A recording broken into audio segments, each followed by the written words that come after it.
All right, let's talk about Rad'l. Rad'l was awesome to draw.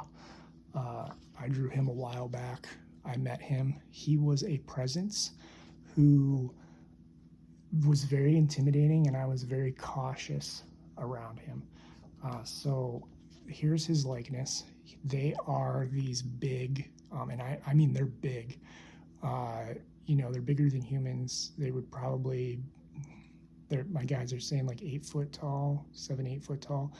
These are beings who are highly advanced, highly technological, advanced civilizations, star travel, spaceships, that type of thing. You can see there's like a bit of fierceness, I guess, might be the word in the way he looks. They were like these giant hedgehoggy porcupine beings with the hairs, instead of spikes, the hair like was soft and bent down but was long, kind of like went all the way down their back, with this brown and yellows and this and that. He was sitting at a desk in what looked like a place carved into a tree or just made out of a lot of wood.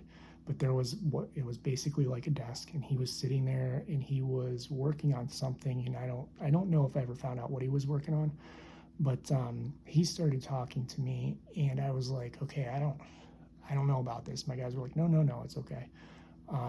He's from Regulus, and that's a star. I don't remember which constellation it's in, but it's a star system that he started talking about, and how his species is this. They're galactic defenders and galactic like warriors in a sense. Now, when I say that, he also started telling me why they are. Now, he does have a channel and I believe there's a channel anyway on my website, so I'll try to link that below, and where we talk about some of the messaging he brought through. But he is a being who, his species is extremely militarized. I mean, that the feeling I got was like, it is a military species that is proud to be a warrior, that has like a lot of them have like honor in war and honor in battle type of energy. But they were out doing what those species would do, as they're growing, is you would go conquer other planets. You would go, do these different things, do wars and all this. And what he said is, it got to a point that they were at war with a planet, and his species was able to destroy the planet. And he showed me these images, and I don't know if he saw it or if it was just like us watching a movie, like you're taught what happened type of thing. But it showed me images of like all these spacecraft around this planet, and then this planet just blowing up and splitting apart into chunks, and just utterly devastated, destruction, nothing left of it. And it was very much, I can feel him starting, as I'm talking, I can feel him starting to like look in and be like, yeah, it was very much, they're saying, to describe it like Japan, where when the atomic bombs hit Japan, the entire Japanese, like, they completely change the way they did things. They changed the way they handled their military, gun laws, all that other stuff. This was kind of the same thing, where they watched themselves do this. Now, Japan was actually a victim of, they were, it's kind of like they took war actions and then were a victim from their war actions type of thing. In this scenario, I think the feeling they're giving me is that they just attacked the planet and got into a war, and then something happened and the planet got destroyed, and they went, oh my God, what did we do?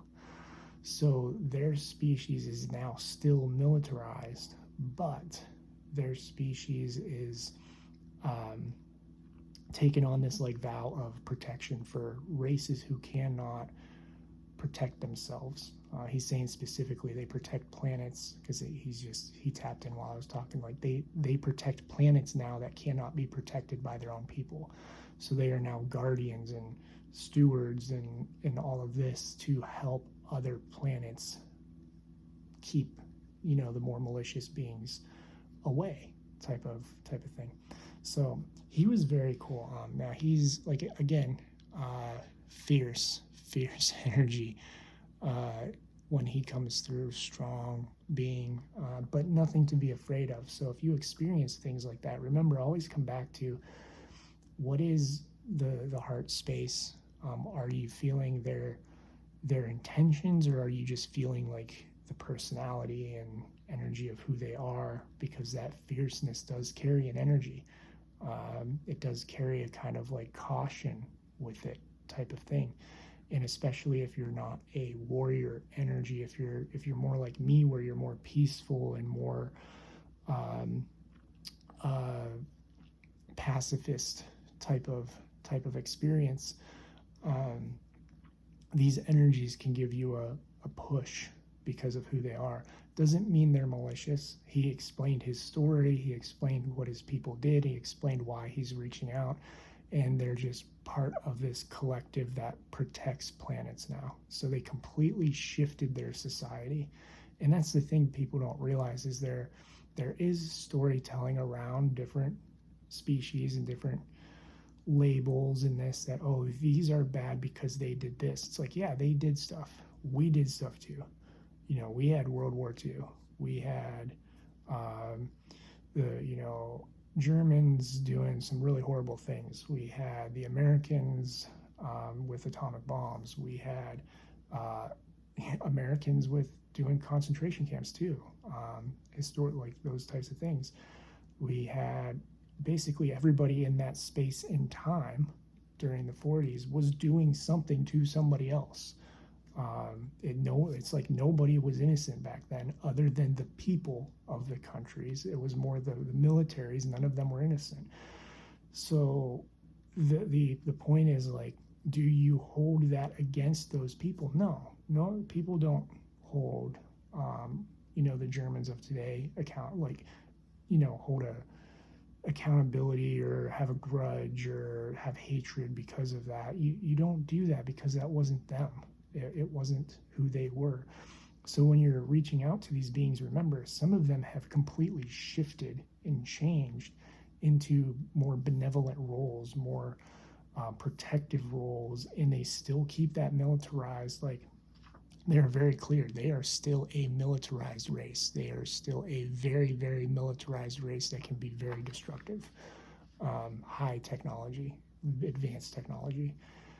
But it is not used anymore for the purposes that it used to be used for. It is now used for protective purposes, which means, don't go messing with planets you shouldn't be messing with.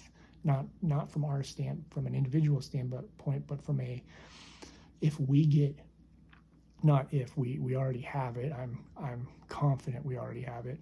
But if it's finally revealed that we have a space fleet of some sort, don't be using it to go after other planets, because you don't know who you're going to run into.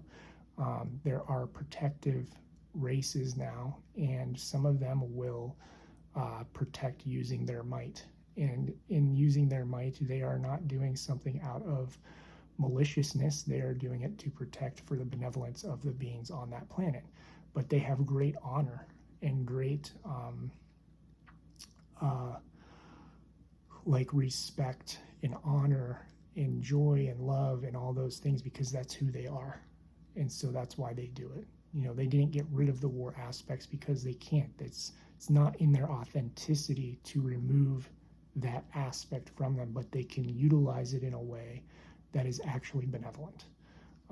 Doesn't mean it's, in my opinion, a lot of opinions, it doesn't mean it's the best way. And it's one of those things that he's saying now, yeah, you can resort first to discussion and to mediation and all these things to keep people from fighting, but when the fight comes, they're there, type of experience. So he's a really cool race, super friendly, just very fierce and very protective. Very protective is the words that he's giving me in my guides. So if you enjoyed that, thank you. Let me know in the comments what you thought, any questions, that sort of thing. Feel free to support my work at awakenwithwillow.com if you're finding these interesting and helpful and all of that. I love you all.